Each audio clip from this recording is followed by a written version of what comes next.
assaulting some of the things in the background, but that's okay. Austin, thank you for representing Britain in the background there. It's appreciative on this Friday. But now that we have everybody, brilliant, we are on our final session. Sorry to say we're on our final session, but the great news is that this is where we can do a little bit more of a temperature check and see specifically, so we've got baseball bats flying behind me here, specifically what sort of impacts are we seeing. So for your purpose, Jake, I'm just going to share my screen here. Give me a second. I am going to bring up kind of a bit of a summary of what we've been talking about the last couple of sessions, and we can kind of do a bit of a temperature check as to what we've been trying, what's been impactful, what we've kind of forgotten about, what maybe we need to start moving on. So let's give you high level here, Jake. I don't know if you had a chance to watch a couple of the videos, but last session specifically, we were talking about energy levels and how frequently or infrequently we actually check in with ourselves and say, where am I on the energy scale? And it's funny, I was just talking to a plant yesterday, and I said, they literally just come in on a shift. And I asked them where they were on the energy level, and they were like a 4 or a 5. And I said, you've just started your shifts. At what point are you going to get to a 0? At what point do we start looking at things before we're completely burnt out and not producing or, the work that we need to be doing? And more importantly, being the best version of ourselves and having a good time at work, right? If we're just in this complete exhausted lifestyle, then we looked at creating our very own work-life balance. What does that look to you personally? Preventing the burnout. Let's start putting some measures and our routines and really great habits in place, so we don't even get to the point where we're even getting close to burnout. Bringing back in that sense of community and bringing other people in to support you and supporting others. And then we took a look at the Maslow's hierarchy of needs. Jake, is this something that you're familiar with? Yeah, back in the school days, a couple moons ago, but yeah, couple of moons ago. Yeah. The beauty of it is, the great thing about Maslow's hierarchy of needs is it's something we can keep referring back to. And when we start seeing gaps in either ourselves or in the employee's production, we can take a look at all those different rungs. Just a quick reminder for you, that's physiology, your basic needs: food, shelter, oxygen, water. Can't forget that one. Then there's safety, financial security, actually how we feel physically. Do we feel physically safe having conversations, or are they toxic? Are we in a conflict scenario? Then we're looking at things like the sense of belonging, self-esteem, how we're feeling about ourselves and our contributions to the world, to our work, to our lifestyles, our friendships and relationships. And then self-actualization, which is that we've made it. We feel completely fulfilled and that real sense of satisfaction. So we might be referring to that a bit again today. So that's just a little bit of a high level for you there, Jake. So tell me, for those people who were on last session, maybe, yes, Fred? Hello, just to let you know, the internet connection the bandwidth isn't very good today, so the boardroom has turned off video, but they are here. They're still there. Okay, beautiful. Still there, and Brad will communicate by text if there's any changes. Okay, beautiful. Thanks for letting me know that, Fred. So let's pose a question then to the boardroom. Hopefully you can take yourselves off. Sorry, yes, Pierre. What Maslow means? I don't know the word Maslow. Oh, I'm sorry. So Maslow is a psychiatrist. Sorry, he was a psychotherapist, beg your pardon, who created if you remember the triangle, the colorful triangle from last week.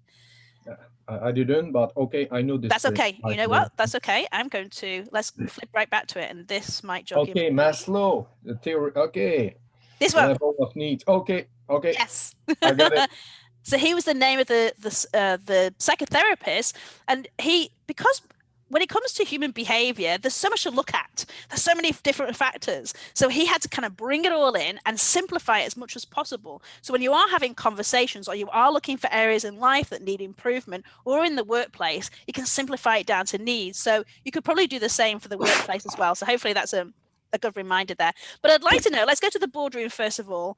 What have you tried between last session and this session? Oh, more important, let's ask you this. Who scheduled in some downtime? Austin, you did. You and I had a conversation about scheduling in time for working out. Is that something that you're able to do? Austin, you're on mute, sorry. Oh. There we go. Yeah. Beautiful. Yeah, I got some time to do that. Yeah. Good. And how did you pivot those changes? Because we talked about finding different ways to get the same feelings versus doing the same activities. I'm gonna be honest. It still was kind of like low energy, if that Yeah. makes sense. Like I Yeah. couldn't get in that same rhythm that I was used to. I tried my best, I guess, but it was You know what? it was You're still difficult. doing, of course. And remember we did the clapping thing last week. Do you remember this? And you can all do it with Jake afterwards. Jake's thinking, what are you talking about? We weren't just sat there clapping and having a clappy time, although we kind of were at the same time. Remember that change is hard. Change is not instant. Rome was not built in a day, and all those other cheesy terminology. But here's what I want you to think about, Austin, and anyone else that tried to put in some kind of new routine.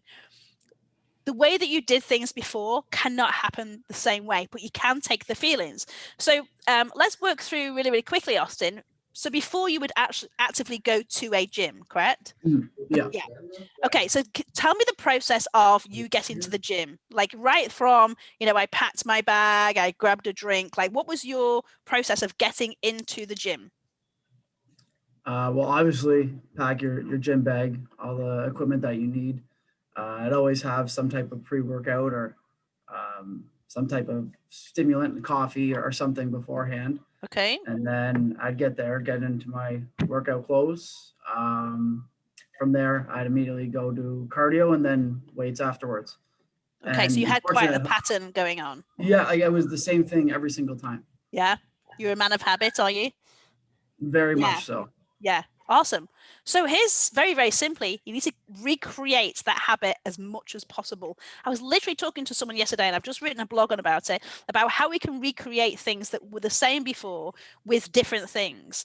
Being the commutes is what I was focusing on yesterday. So when you've tried to get into workout mode, are you still having a pre-workout drink?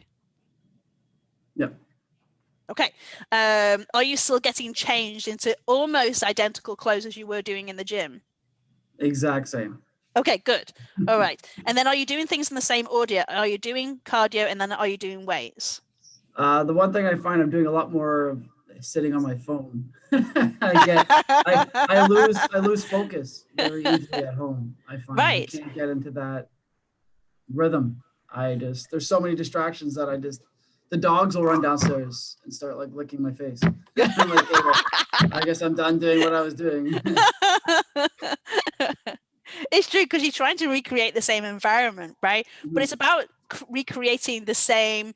So is it the same environment? Is it the same accountability you're looking for? Is it because you've missed out on your pre-work drink? So that's part of it. Keep as much of that process as much as possible, just like you would do going to the gym. Have you, whilst you're not packing your bags, you could have your clothes ready to go on the bed with your drink ready to go, and knowing that, okay, in 1 hour, I'm going to be taking my pre-workout drink, right? We need to start getting into that same process, because you've got to create a new routine. Because let's face it, the gyms aren't going to be opening next week, right? This is going to be a bit of a longer scenario, hopefully a bit long, sooner than we hope.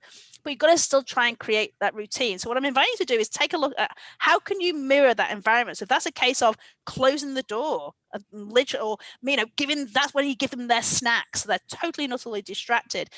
Do you have the same music? Don't take your phone in there. Use your laptop instead to download the motivational music. Do you need to pipe through some Martin Luther King and some really cool fight kind of motivation statements to be playing at the same time? You've got to try and recreate the feelings. Don't try and recreate the environment. So be kind to yourself. Firstly, you're trying. You're halfway there. You're taking more steps than somebody who's still sat on the couch binge watching Netflix, right? Melissa, do you have something to add there? No, just saying I'm the one that sits on the couch watching Netflix. Right. Well, thank you for admitting that. Yeah.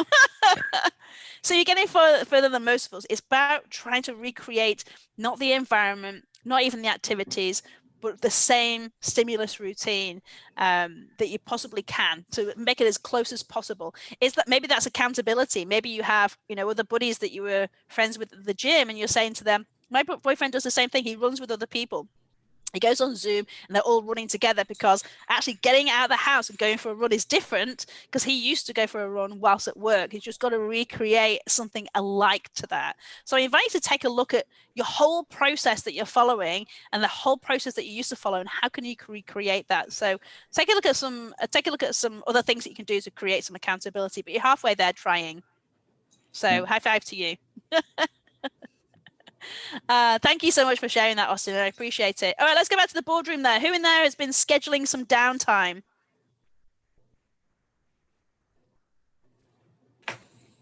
We got something after lunch here. As long as you're getting some in, right? The point of the session was to inspire you to take a look at where your energy levels are. So if you remember last time, we were like borderline 5, 6, and 7s. Are we feeling any more energized? Are we feeling the same? Is it harder because it's Friday? Where's your energy levels today? And have you asked yourself this question? In the last week, did you ask yourself where your energy levels are? Who did? Yeah, and if you didn't, let's start asking ourselves the question. And even if it's at lunchtime, all right, we're Friday lunchtime, where am I now? How's my energy level? You know, I'm about a 6. What can I do to get to an 8? Because this task needs me at an 8. Maybe this task that you're doing only needs you at a 6. And that's okay too, but knowing that you've got to replug yourself in, right? Remember back to that metaphor of the phone. All right, well, let's leave that from last session there. We're now going to go a bit deeper in this session. I hope you're ready to go deep with me, guys. We're going to talk about a bit of self-compassion and about looking after ourselves and being super, super selfish in this next session. We talked about the community. We talked about asking for help, supporting other people, but we're just looking totally inwards on this session. So when you see a phrase like this, like you do on the screen, and hopefully in the boardroom, you can see the screen still too, and it says, be kind to yourself. What does that even mean? What does that even mean to have self-kindness? Well, it's I'll call it a protectionism statement. So especially for doers, if you're a doer that you're constantly looking to do something for others, family, partners, you get in this mode that says that's what makes you happy, and so you do it without any regret or anything. But then there's a time to turn around and do some for yourself. And the old statement says, if you don't do that for yourself, you won't be able to do it for others, which is one of your passions. Right. You can't give from an empty cup. Right. If you're draining yourself, you've got nothing left to give from. So true. Where are my people who are the givers? Where are my people who like to, yeah. And you are probably extremely drained right now. You've probably got a little bit of compassion fatigue. And the self-compassion, the self-kindness is probably very, very low if you were to kind of put a number on that. Right. And it goes back to what we were talking about last week, that balance. Having a balance is very, very hard, but it's about swinging the pendulum. So sometimes it's like this and sometimes it's like this. I'm going to focus on my community giving this week. And today is all about me. And then tonight is going to be about them. And then this morning is going to be about, and it's about having whatever that balance looks like to yourself. So that's for you as somebody who likes to contribute. Let's hear from somebody else. When you hear about being kind to yourself, what are you thinking of? Let's go to Jake. Jake's not had too much context. When you see a statement like that, what crosses your mind? That's a good question. So I'm trying to think of, I guess it's, for me, it would be creating a sense of balance. And, what does that look like? Well, that looks like eating well, getting exercise in, being a good father. Those are all things that I need in order to feel happy and accomplished. Putting another thing that I like to talk about is and think about is earning the weekend, right? So putting in what you can at work, giving it as much as you can. So like you can dip into that whiskey on a Friday night and feel good about it, right? It tastes all that better, doesn't it? Things taste better when you have that sense of accomplishment, that sense of satisfaction and fulfillment. It's like, like the first cup of tea at the end of the tea tastes so good, or the sandwich that you make, or the glass of whiskey or glass of wine, whatever you have, it just tastes that bit sweeter because you've given your all, and now it's time to take your all as well. Fill yourself back up with whatever that looks like to you. Yeah. It's kind of contrast for me. It's like, work hard, and then that when you've contrasted that with flip the switch Friday at 5 o'clock or whatever time you're flipping the switch. Thanks for that disclaimer. Yeah, that's right. Yes, some people it may be earlier than others. I don't know. I'm not pointing fingers here. But when you do eventually flip that switch, it's what I find really rewarding is the contrast. Yeah. Who resonates with that? Yeah, who clips open that beer and that, that's I've done a good job today, patting yourself on your back. And thank you for that perspective of both of you. I want to add in another string to this perspective.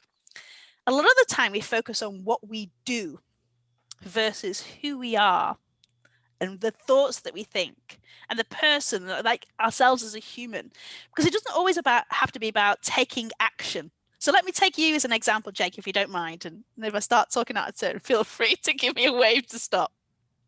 From a sales perspective, sometimes we'll look at the activities, especially when we work in an office or we're very process and procedure based. We look at the activities that we're achieving.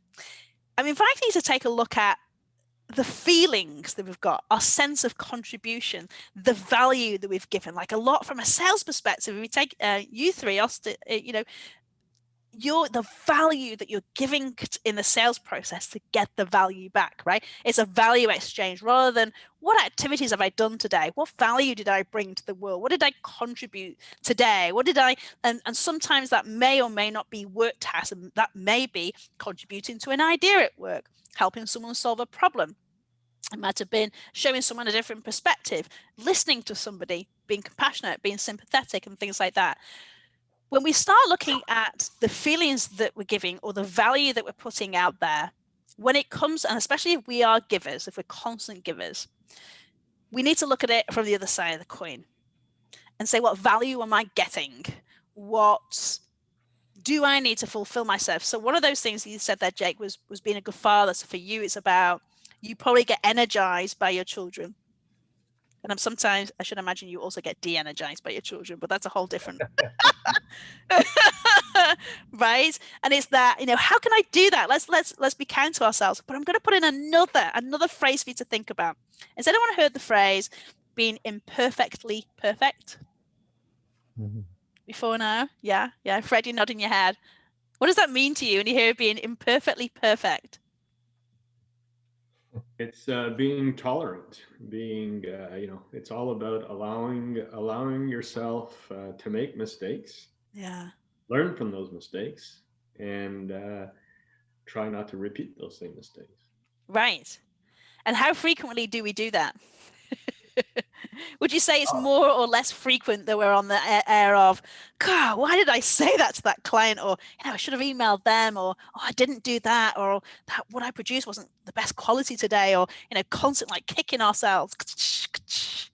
Remember, the brain's job is to keep you safe. It's not to keep you happy. So it's constantly going to look for errors. Right? What errors did I make today? Yes, I said that. How many times have we thought back to something that we said in 1991, and, oh, do you remember when I did that? God, that was ridiculous. Like, we're still kicking ourselves about it. Remember, I said that 47% of our time we're thinking about things that happened in the past or planning or worrying for the future. It's time to start being really kind to ourselves. And what I mean by that is, when we sit there and we're reflecting on our day, reflecting on our week, the year, or whatever it looks like, we really stop judging ourselves. And to your point, Fred, let's take really good, positive learning from a lot of events that's happening. I'm going to give you some examples of that in just a second. But when we're having this conversation with ourselves, we touched about it in the leaders session, and the power that our words can have. Do you guys remember that, Kelly, when we were talking about the power of words? And the words that you use directly impact how you feel. Right, so let's go back to what Jacob was saying, that, pouring the whiskey and going, gosh, I've had a good week. I was successful. I feel fulfilled, right? When we feel fulfilled, our brain goes, fulfilled means this, and therefore we feel this way, right? But if you're coming home, you're opening up the beer or the whiskey, you're going, God, absolutely knackered, which is a really British word. I just thought I need to convert that into Canadianism. What's the Canadian version of that? Pooped. Pooped. All right, well, let's go with pooped. Totally and utterly pooped, right? I'm glad my kids are around because they'd be like, oh, you just said pooped. But you stand the cat, you're like, God, I'm exhausted. About what a week, and God, I've worked so hard, and and I often, me and my boyfriend often say, we've earned our money this week, right? And it's the words that you choose to use will allow you to have the experience that you want to have. Right, and I don't know whether I asked you this last week, and correct me if I'm repeating myself here. Let's take someone else. Who's got children here? Give me a wave. Yeah, all right. So Austin, you were nodding your head. Oh no, he's like, no, I have dogs, and that's enough. Your dogs are probably like children, right? Yeah.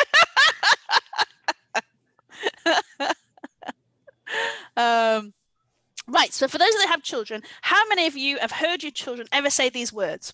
I'm starving. Anyone resonate with that? Have you heard the words, I'm starving? And probably about 10 minutes after they've already eaten. Yeah. Right. Okay. Thank you. Almost dying. Yeah. Right.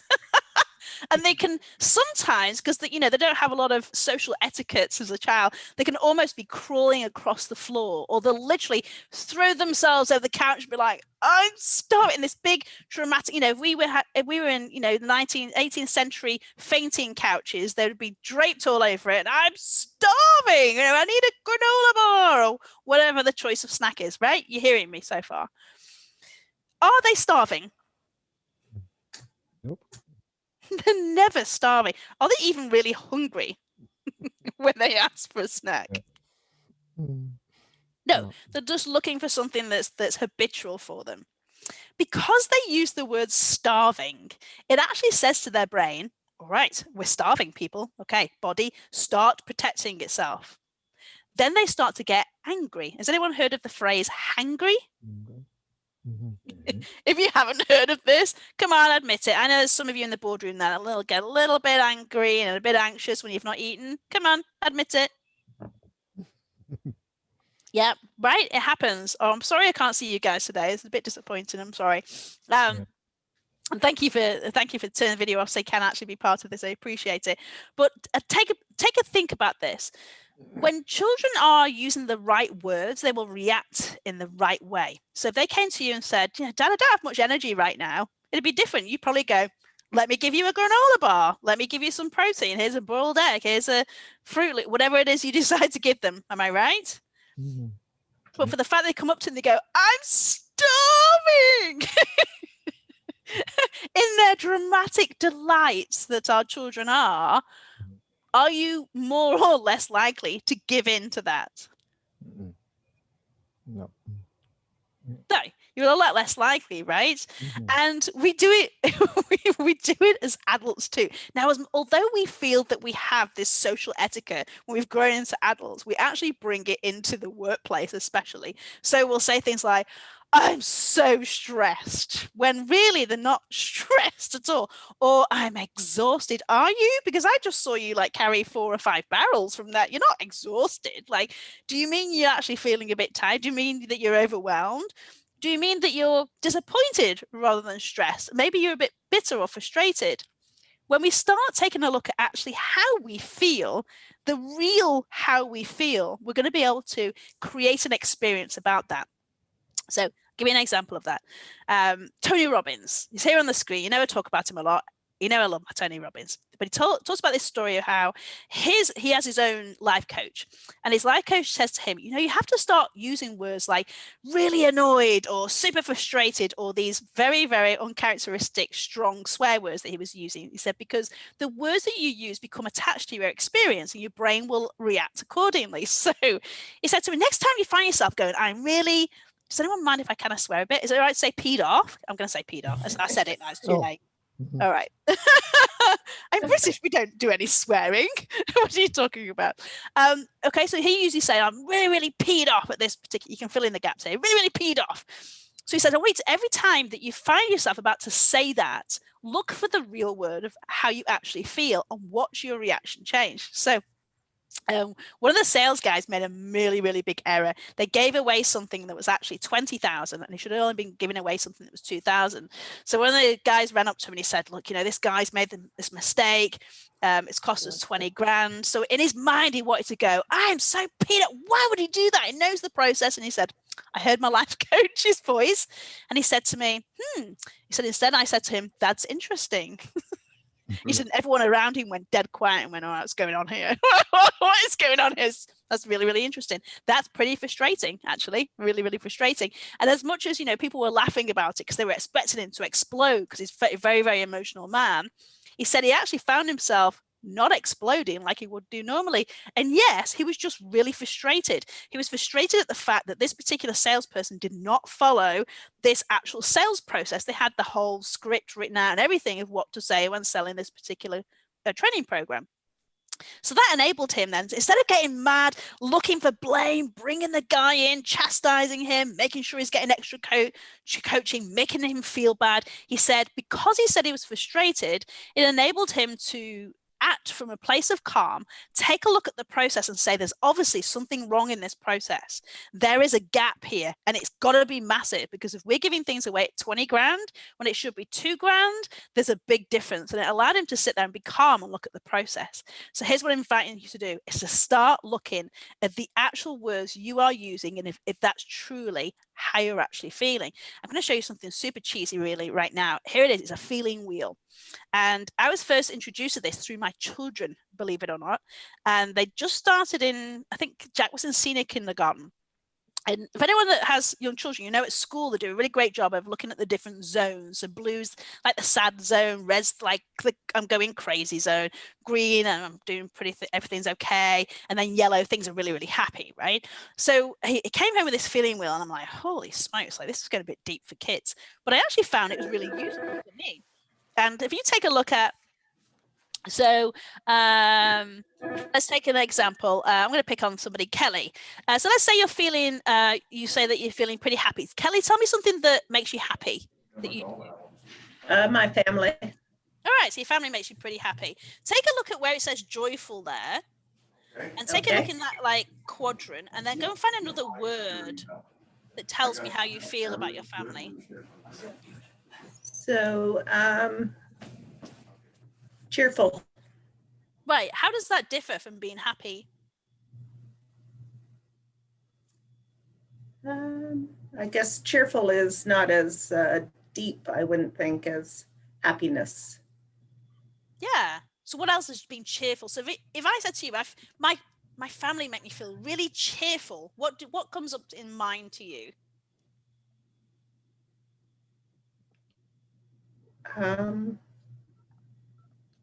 What do you mean? Something they've done? So if I say, so you've got two friends in front of you. One says, my family makes me really happy. And the other friend says, my family make me cheerful. They cheer me up. Does that mean the same or does it mean something different? No, it's two different things. Yeah, it's got really specific, isn't it? So when I think of cheerful, I think of things like flowers that brighten up your day, or like Melissa has, the bright colors in the background. That's really cheerful. Happy is like, yeah, you know, I'm doing okay. Things are good, right?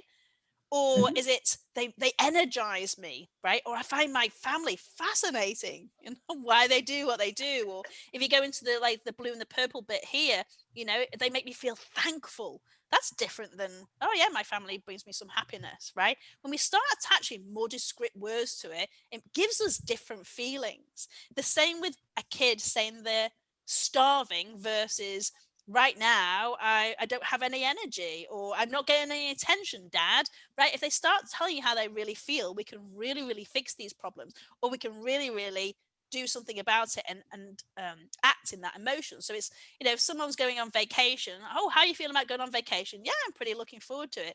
Are you looking forward to it, or are you excited? You know what? I'm actually really excited, right? It changes how you feel about things. So the words that you use towards one another in the workplace, the words that you use to describe yourself, the words that you're using with your friends and the family is going to denote how you feel. So I'm totally inviting you to start taking a look at the words that you use all the time. And are they really creating how you want to feel. Let me take another person here. Let's take, let's see here. Melissa, not heard from you today much. I'm sorry, she's like, oh no, what question is she going to ask? Melissa, can you do me a favor? Can you tell me on a routine basis, and I invite you all to do this. If you have a pen and paper in front of you, do it with me. On a routine basis, what would you say that you feel most frequently, emotional wise? And it doesn't always have to be happy and cheerful. It can be it can be just on a frequent. How are you feeling? Give me about 5 or 6 words to describe those. 5 or 6 words. My gosh. Good one. On a regular basis? Yeah, something that comes up for you a lot. Tired. Yep. What else?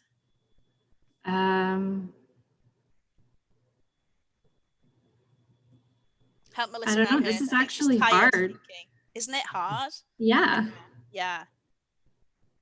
Someone else help her out here. Austin, how do you feel on a weekly basis? They're both ways. Oh, you're on mute again. Sorry. I'd go with happy. Yeah. Tired. Frustrated. Yep. Annoyed. Grateful. Trying to think of the right word, but like when you do something and it works out well, I guess I'm trying to think of the word for that. And, achieved? Yeah, like if you're having trouble getting through to somebody or sales wise, then you finally do get a hold of them. So you like crush through a problem? Yeah. Anxious would be another one that I feel quite often. Like you said, worrying about the future and stuff with obviously everything that's going on in the world. Right. So yeah, who's resonating with any of these things? Yeah, you see all the nods, the heads here. Thank you so much for sharing that. You're not alone. First of all, in feeling any of these things, it is totally normal. This is how most human beings are feeling right now. I think I've lost you from the screen. There you are. So I'm going to invite you to take a look at one of these words. So first of all, we need to take a look, and I invite all of you after this session, write down 5 or 6 words that you constantly use to describe your week, your day, or how you feel. And take a look at which ones are truly real. Like, do you truly feel that way, or do you really feel a different way? Are we just using the wrong words to describe them? So for example, are you just feeling happy? Because to me, happy is just like, yeah, I'm happy, things are good. Or do you actually genuinely get excited or like revved up and energized? Like when you're talking happy, how do you really feel? Are you joyful? Like myself? Yeah. I don't know. Just kind of, I guess joyful. I'm not too sure exactly how to describe it. So this is a hard exercise, isn't it? Mm-hmm. So Melissa and Austin, I put you both on the spot, so I apologize for doing that. But the reason no why worries. I do that is to showcase to us that the words that we're describing are creating our experience on a day-to-day basis. And it's time that we start looking at the words that we're constantly using to describe our time. So if we're constantly saying we're anxious, so maybe you are anxious. I'm not trying to say that you're not anxious. Are you anxious? Are you catastrophizing? Are you worried? Because there's a different way of describing things. When you know specifically what it is we're trying to describe, we can actually fix it that bit better. So for example, if we take anxious on here, if you look at the orange section of this particular slide, maybe we're not feeling anxious. Maybe we're just feeling overwhelmed with a sales target, or maybe we're excited anxious, because anxious and excitement can actually be the same thing, especially in a sales where you think, oh, I'm going to close, this is a big deal, and you get that whole, maybe you don't squeal like I just did, but Jake does that. But you see where I'm going with that? Happens over here. Oh, really? But I know it. When you're about to close that big deal, and you're like, come on, and that feeling, there's a very fine line between feeling anxious and nervous and excited. In fact, your brain and your body react exactly the same way when you're anxious and you're excited. Did you know that? Which is why there's a really, really fine line. Taking what Melissa said before, do you see in the blue section, Melissa? Right next to it in pink is tired, but underneath it is content. Sometimes our tiredness is just our body's just really relaxed, but actually is it tired, or are you actually exhausted? Are you actually on burnout, or are you just really content and relaxed, or are you bored? Maybe just sleepy? Right? So do you see what's happened there? You've gone from being tired to bored. You can do something with bored. Yeah. A lot I of feel people... better, thanks. But when you know it's boredom, you can go, okay, well, let me try and fix that then. Why am I so bored? What do I need to do to get myself excited or exhilarated or adventurous or however it is I'm wanting to feel, right? Is it that you're sick of binge watching, you know, Superstore and you need to start watching Outlander? Or is it something actually bigger than that? Or do you need to actually start going out and getting some exercise? Or do you need more time with friends? But when we really drill it down to actually how we're feeling, we can start doing something about it. But when we're using the words, I'm so tired, actually, sometimes it's our mind that's tired and not physically tired, right? We can start actually looking at what they mean. So I invite you all to do this. Do this in the next couple of days. It's a really powerful exercise. Seriously write down 5 or 6 words that we're using on the constant to describe how we feel about our days or our times right now, and start looking at really, how am I feeling? Am I feeling mad, or am I frustrated? Or am I feeling skeptical? Right? Because you can do something with those. So thank you so much thanks for humoring me on those. I appreciate it. But I invite you to take a look at it, because it's going to make a big difference. And it's actually going to help in how we start feeling about things and knowing where we are from a mental health perspective too. We want to build that resilience muscle, right? We don't know what's going to come at us at the future. And we hope that nothing's going to be as big as what's happening right now in the world. But the chances are, outside of COVID, you're going to be hit with some challenges in life. And we want to start strengthening. While Austin's going to the gym and pumping iron, we want to equally strengthen our resilience. And resilience really is, here's the guided definition, it's the psychological quality that allows some people to be knocked down by challenges of life, but come back as strong as before. So, for example, how many people have done something in life where you've thought, there's no way, just no way I can achieve this. It just seems really, really hopeless. But then you've achieved it and you've gone, holy smokes, look what I did. Who's experienced that in life? Yeah. Yeah. Some of you haven't? Oh no. Oh no. All right. We need to give them some stretch assignments at work. Very clearly, Fred. Let's start giving them some harder projects to work on. I'm going to get a message in a minute going, shut up, stop saying that. Oh, you've thought of one. Okay, good. Tell me. There's one things that not on project, on doing things, but if I want a woman to understand something, I want to explain to her. No, so I release about there. It's impossible. But there is ways. There is ways. It's a joke. I know, I get you. All right, someone share with me a time where you thought it was impossible, but you actually achieved it, and not only did you achieve it, you slammed it. You're like, how did that just happen? Like, I'm pretty awesome. Someone give me a scenario of that kind of challenge that they've happened to them recently. Well, I give one example, and Please. I refer to your circle, and I make a connection between being proud and successful, because when I get, let's say, a new customer, a small or a big one, or other thing, but we're talking about business, I'm really proud. I'm proud of getting success. So a challenge, I'm not sure if I well understand your question, but when a customer or potential, I meet a maintenance manager, and he argue, we can't do this, that I like this, because then I'm in front of someone who have an opinion, who start from somewhere else, but at least he have conviction, so I can work on this. Someone who is just blind, don't talk, say nothing. It's a loss of time many times. Is Hugely. Yeah. So you've met someone you thought you couldn't turn them around, but they're giving you something to work with, and then that's it. You've got them. You've made that connection, that relationship with them, and then you've been able to get into their space and engage them in how using this product, having you guys come in and do A, B, and C is actually going to be successful for them. Yeah, great example. Someone give me a personal example. That's a work example. Would someone like to share a personal example? It can be both, I guess, this example, but it's a couple of years back, I guess. But when I graduated university, getting your first job into sales is something that's very experience relied upon, right? Someone with experience who's been there, done that. And you apply to probably 10, 15 companies. finally getting someone to take that chance on you and not giving up and saying, oh, well, maybe I should do something else, and getting that first sales job and then gaining that experience. But the resilience there of applying 10, 15, 20 times and it's the door shut, right? And then just keep going and getting in somewhere and then making the most of it. Would you agree, Austin, that sales, you have to be extremely resilient? Oh, certainly. Yeah. Jake's like, oh yeah, I see you. It's kind of like, how many times can you hear no in a day without not wanting to drive your vehicle off a bridge, right? That's kind of, that's what it is for me, is hearing no, and not only being okay with that, but going back and turning a no into a yes, right?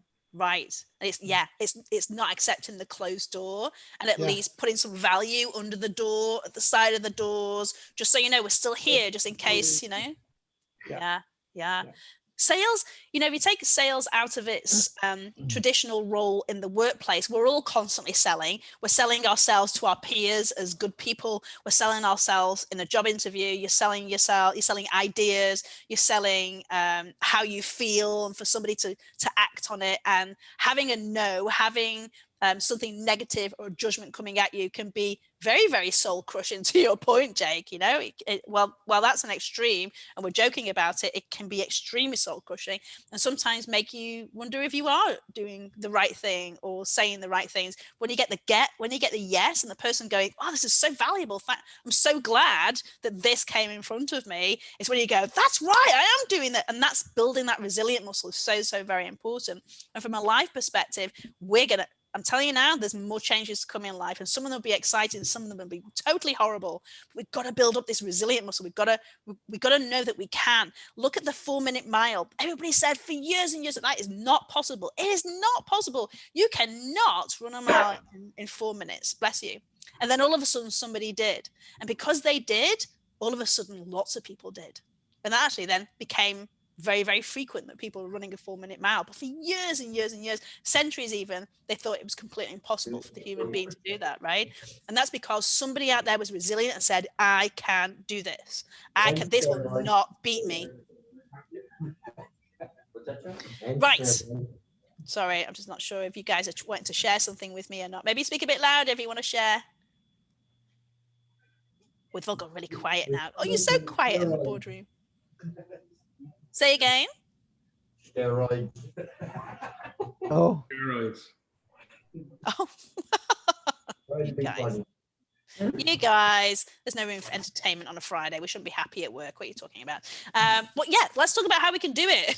Whether that is hemorrhoids, or you are talking about a big challenge, or sales, or something equally as crazy. We're gonna have things happen to us, right? And it's been going out of our way to know that we have to build this as a muscle, and that's having a positive attitude, mastering our emotions, and adapting to change. A lot of what we talked about. One is having an attitude of gratitude. Excuse me a second. I'm just going to do a quick time check. Okay, we need to look at this for a second. All right, let's go back to Kelly. Kelly, give me 2 things that you are grateful for right now. Being alive. Yes. And grateful that I live where I live in this time of COVID. Mm-hmm. Yeah. I'm just writing this down.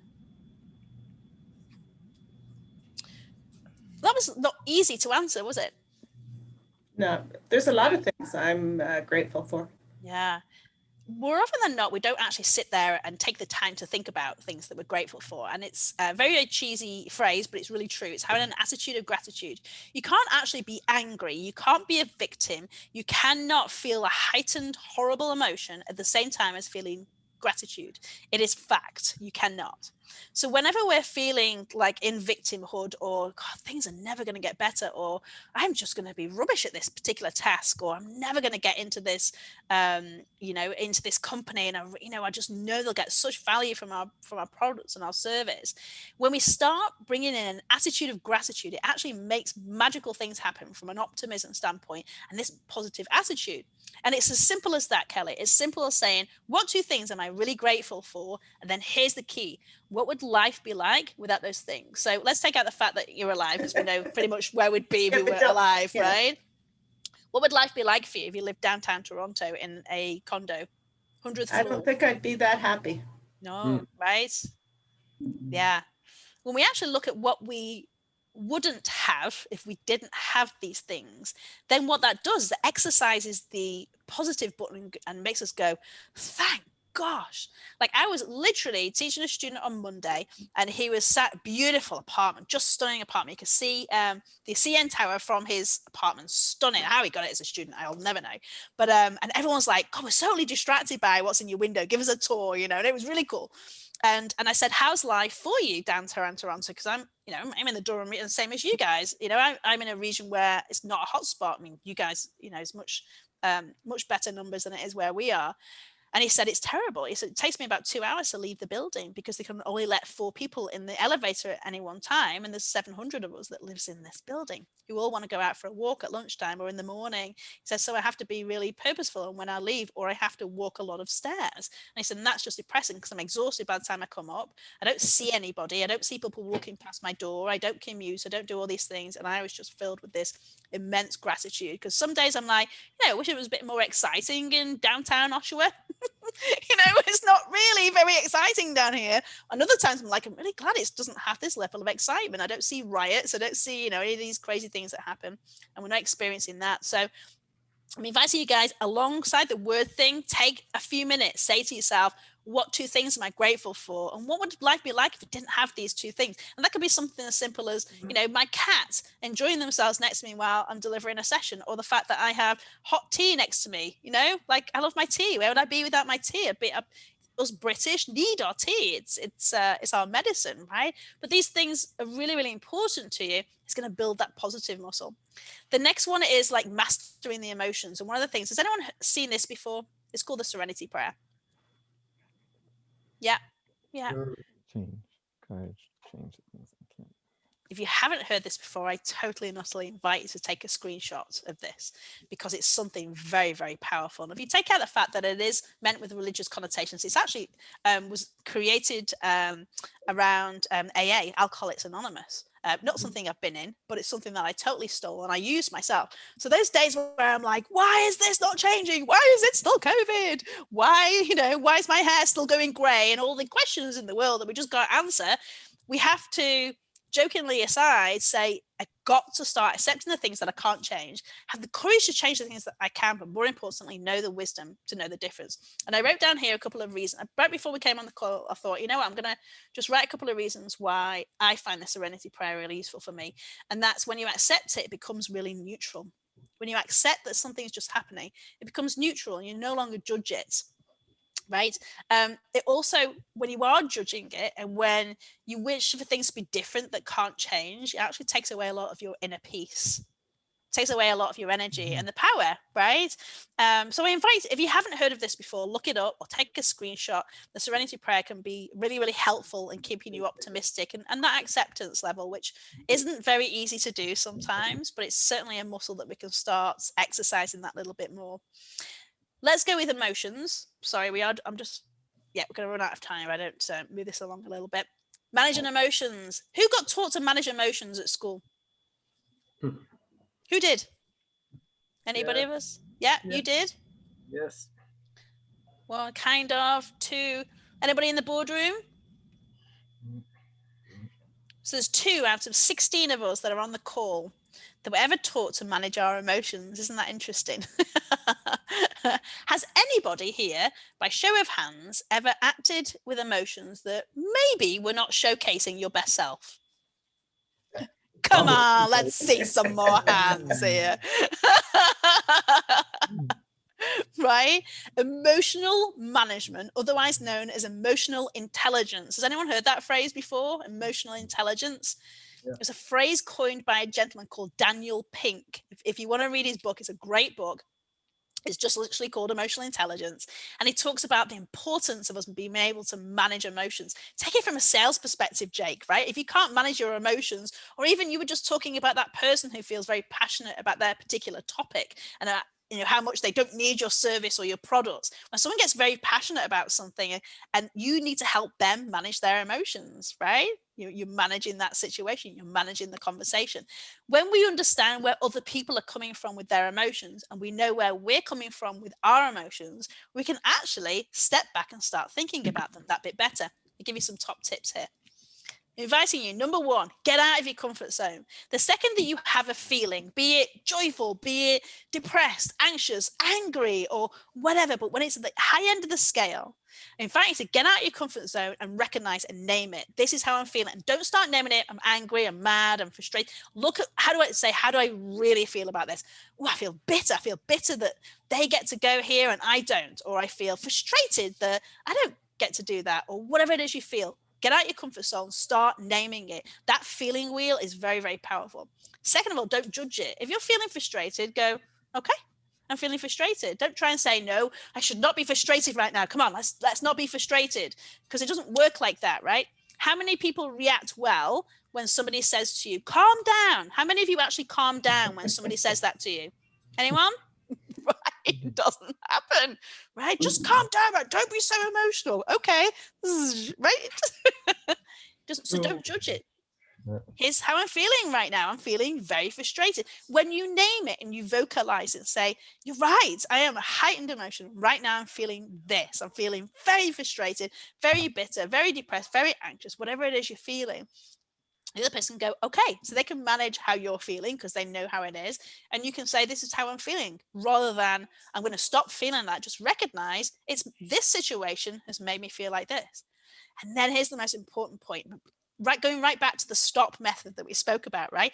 Get that bird's eye view. Yeah, you've hit the nail on the head. What does that do for you when you get that high level view of what's really going on? What does that do for you? Gives you objectivity. Yeah. You can what look else? At it a different way. You can look at it differently. Yeah. And sometimes you have to step away from it, step away from the emotion. Because someone once said to me, it was a therapist friend. So I'm a qualified psychotherapist as well. I had a therapist friend, and often we switch ideas. And she said, sometimes it's okay to feel an emotion, but you can't stay there. You can't stay in that emotion, because it's just going to compound. It's going to get bigger and bigger and bigger. And I'm like, ooh, I'm going to steal that phrase. Do not stay in that emotion. So yes, I'm feeling frustrated. And then you literally look at that frustration. So sometimes it's as simple as writing, I'm frustrated, and going, why am I frustrating it? What is it about this situation I find frustrating? Okay, am I frustrated with myself? Am I frustrated with other people? Am I frustrated with how the media is saying it? Am I frustrated? Okay, to your point, Fred, then you can actually find out specifically what you're angry, sad, joyful, mad, whatever it is you feel about something, and get a different perspective. That's how we manage our emotions. But if we're just walking around going all the time, I'm frustrated, like my kids do. My kids are really good at doing that. I'm really annoyed right now. What are you annoyed at? I don't know. I'm just really annoyed. Okay, well, it's okay to be annoyed, but let's not stay there. Why do you think you're annoyed? Well, Jack took my toy. Okay, why do you think Jack took my toy? Because he really likes it. Okay, well, what can we do? Well, I can maybe share in the future. Okay, you're feeling a bit more annoyed or less? Okay, less annoyed. All right, how are you feeling now? Upset that I was mean to him. Okay, well, let's start talking about how you're upset, right? And it's like working through things, but you've got to take yourself out. If you stay in it, you're going to stay frustrated. You're going to stay feeling that emotion that doesn't make you feel good. Sorry, I'm just waving to the boyfriend's going to go pick up the kids. Yeah, start looking at that. And from Fred's point before, let's start learning from these failures. If we are feeling frustrated that you didn't get that sale, what can I learn from it? Jake, you mentioned it before. What can I learn from that? I should have said this to this client. How many times from a sale, we've got 3 or 4 sales guys here on the call today. How many times do you, after a call, if you didn't close the sale, do you sit and dissect it? Mm-hmm. You sit and dissect, you know what, I should have told them about this. I didn't tell them this is an advantage. Or, you know what, they just need to see this leaflet. Or, right? Do you sit and dissect it after the call? Mm-hmm. Yeah. Mm-hmm. Fine, I do it every time. Yes. Yeah. And it's a good habit to do that. And we should do that in life. Look at Colonel Sanders. He got rejected something like 850 something times, right? Michael Jordan, terrible basketball. How many shots he missed? He said he missed over 9,000 shots, but he also gained a lot, right? But he had to keep failing to get to where he is. And as much as some people don't like it, Donald Trump, right? He's been bankrupt so many times. How many business owners you know who are bankrupt who are still successful, right? In his own right, for him, in his own mind, let's just keep that there. He's successful, right? Thomas Edison, he came up with something like over 1,000 prototypes. He didn't give up. He kept doing it. To your point, Austin, you want to keep doing it. You want to keep getting to that workout because you know that it fills you with joy, makes you feel good about yourself, energizes you, and all those things for working out. Keep being driven to be better. Phrase here on the screen, and you use it probably daily with people I talk to. You do not regret the things that you did. You regret the things that you didn't do, the things that you didn't say, the things that you didn't try, right? Thomas Edison was convinced he was going to create this great light bulb, and he did. Colonel Sanders was like, I do have the best chicken recipe. And he did. Like, that's tenacity, right? Yeah. Look at a kid. If you want to see tenacity, go and see a kid. Go and watch a kid build some Lego. They will keep going and keep going and leave it under my feet and all sorts of wonderful things, and then keep going some more. Asking for help, right? Success is not a single sport. I'm sorry, I'm just fast tracking this along because I know that we're running out of time here because I've had a conversation. But the key over this whole program is all about creating a better life for ourselves, whether that's a day at home or a day in the workplace. We want to create better things for ourselves, and there's never been a better time than now to reflect, because what happens if we don't grow? What happens if we don't develop as a person, if we don't nurture? If you think of it like a plant. Who here likes the plants? Where are my plant people? Yeah, I know Melissa's got some plants going on in the background. All right, Melissa, tell me, what happens if you just about remember to water your plants? You're like, oh, I've not watered my plants for a bit. Quick, give them a drink. What happens to the plant? You come back to life. Right, so it will die a bit, and then it'll be like, oh, here I am surviving, and then it'll die a bit, and then here I am surviving. This resonate with anyone so far, right? If you die a little bit inside, oh, here I am, I'm at my energy, right? Melissa, what happens if you take that planet and you take a look and go, what kind of sunlight does it need? Where does it need to be near the window? Okay, am I giving it the right amount of water? And does it have the right nutrients in its soil? Maybe it needs a bigger pot. What then happens to the plant? Well, it improves, hopefully. without the wish of hope, it thrives. Yeah. Right? Because you've asked the right questions and you've given it the best opportunity of it being something quite brilliant. Guys, I'm inviting you to do the same. I'm creating a page right now on my website, /books. I'm going to say it to Fred when it's ready, some self-development books. Start speaking to other people. Start using some of these techniques that you've learned over the last 3 sessions. Start having conversations about resiliency. Start asking people and sharing stories, because we know that's where a massive amount of learning happens. I've shared so much with you over the last 3 sessions, and I really appreciate all your contributions as well to it, giving you some methods, some things to think about, some reflective exercises, some things to have some conversations with people.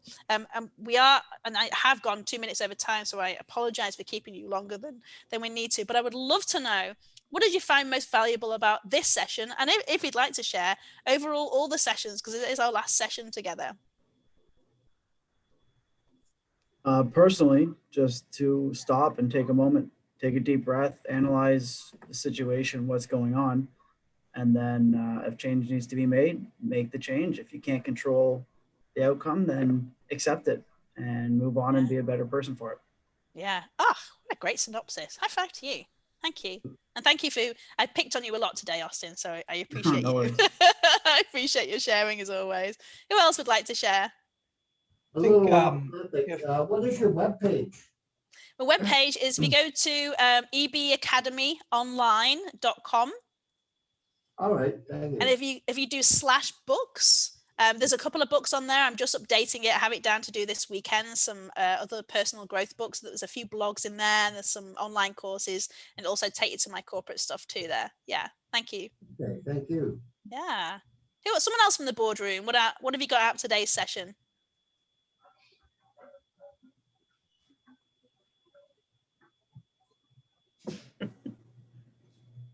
all has gone quiet. Boardroom chaps, I'm sorry that I couldn't see you today, but I really appreciate you being here. I'm sorry, you have to move my car, don't you? Sorry. I blocked him in. You got the keys? Yeah, awesome. Sorry. All right, one last thing from somebody. Melissa. I think for me, probably I'm really guilty of thinking that I know the things that make me happy, but they don't come easy. Like you don't expect to have to work for the things that make you happy. So I kind of took that out of today. Like I know that I need to take more time for myself and think, just have that headspace for myself. Yeah. And yeah. Thank you for saying that. It takes work. And don't kick yourself about it. Remember self-kindness. We're all going through it right now. Remember we said last week, there's people like putting their glasses in the fridge and the milk in the pantry, or going to going somewhere and going, what did I come here for? Like people are going mad right now. We're not all at our best selves. Everyone agree with that? We're not operating on full cylinders right now. But sometimes it's nice to have that bit of a poke, isn't it? Are you doing this? Because we should be doing it. And when we're not, it's a good reminder. And I hope you find what excites you, because it's all. Melissa's feeling a bit bored, guys. It's time for us all to go and take our part in this community and get her excited about something, right? And whether that's, planning the horseshoes for next Testament, or actually give her a new program to watch on Netflix. But either way. But you've brightened up my day today with the yellow in the background. I love that. I love the office wall. I love it there.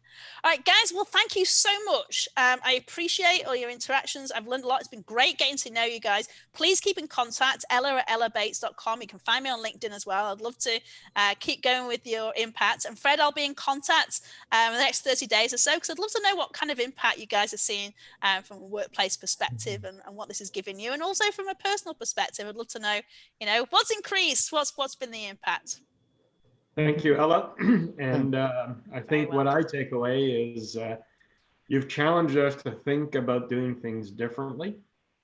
It doesn't come easy. No. I think if we take some time to think about all your suggestions and your guidance, I think we'll come away from it very fulfilled. And I think it's going to be very beneficial to do so. I have mentioned to the team that the 3 sessions have been recorded. Yes. And we can go back and review them at our convenience. They'll be available until about the middle of March. Yep. And Ella referred on several occasions about writing on her blog. I'm sure I'll get the links to that. And on your own time, obviously, a lot of great suggestions, ideas, and expertise from Ella that I know I can benefit from, and we'll look to stay in touch. Yeah, please do. Pierre, did you want to share something? You had your hand raised, or were you just having a good stretch? Pierre. Oh, me? But let's say I'm young, so I'm learning things always. Good. Good. It all depends to who we refer. I mean, I'm young compared to Fred, but anyway, this is not the point. In fact, I made a connection between, because my father is a proud person, born on a farm, but the fact to be successful and on sales meeting or on generally talking, even cutting wood and doing the work is a success. So in business, for me, when I got a new customer, it's a success. Or I give an example that everyone know, the sale is not complete, but a bio-hydraulic oil. So to get this new oil that I never sold myself, this is a success. And this is for me a high motivation level. So that's awesome. That's awesome. It's good to feel challenged, isn't it? Because it's like you said before, Jake, is that, Austin, you mentioned that sense of achievement of, yeah, I did that, it's a good feeling. Well, guys, I'm going to take a bit of if anyone doesn't mind, I'm going to take a screenshot. Guys in the boardroom, are you able to put yourselves back on video for just 2 seconds? Oh, then I should let you see this then. Oh, high five to you. You're a Forest fan. Who knew? Brad and the team, are you able to put yourselves on video yet? So we can take a bit of a screenshot. Nobody's even trying. The technician isn't over there. Oh, is he not? Oh, that's too bad. Oh, is he back? Okay, I'm gonna try. No, Brad's not, Brad's the one running it and he's not there. No. No, he's got it just on the phone now. Yeah. Oh, that's too bad. Well, let's take a screenshot. We will imagine you. I know you were here in spirit. Guys, after 3, everybody see cheese. Are you ready? 1, 2, 3. Cheese. Cheese.